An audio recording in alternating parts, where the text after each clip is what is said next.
चंद्रमा उतरल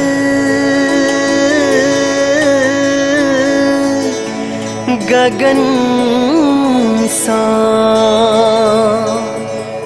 चांदनी के सजाऊ यो।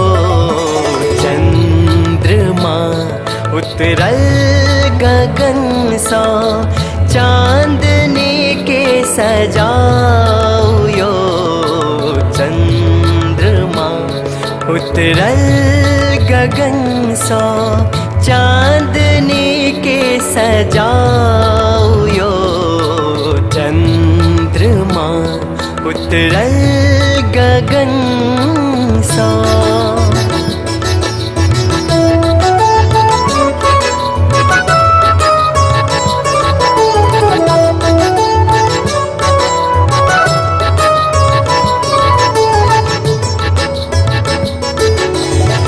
रंग रभ सकरागनी,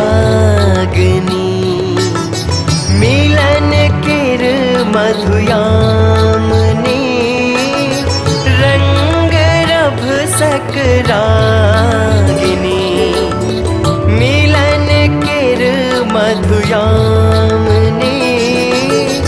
बात मानो आई भर ले, बात मानो आई भर ले। पिया स्नेह लगाओ यो।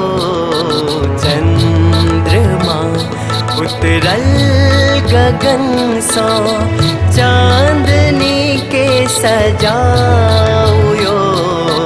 चंद्रमा उतरल गगन सा।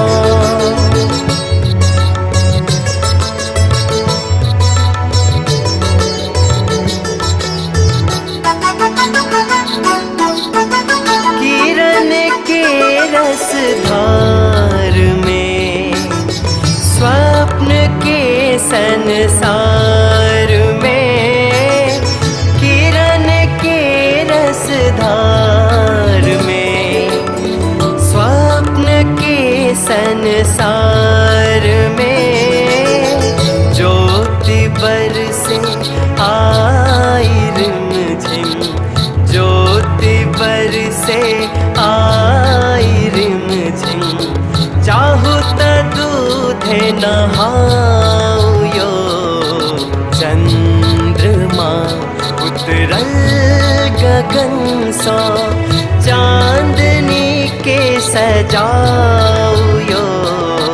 चंद्रमा उतरल गगन सा।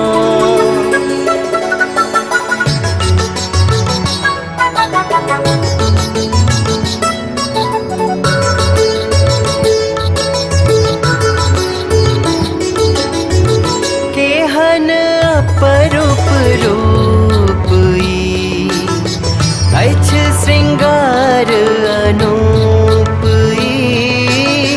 केहन अपरूप रूपई, अछि श्रृंगार अनूपई। खान पान मखान शोभित, खान पान मखान शोभित। मैथिली के जगाओ यो। चंद्रमा उतरल गगन सा, चांदनी के सजाओ यो। चंद्रमा उतरल गगन सा, चांदनी के सजाओ यो। चंद्रमा उतरल गगन सा।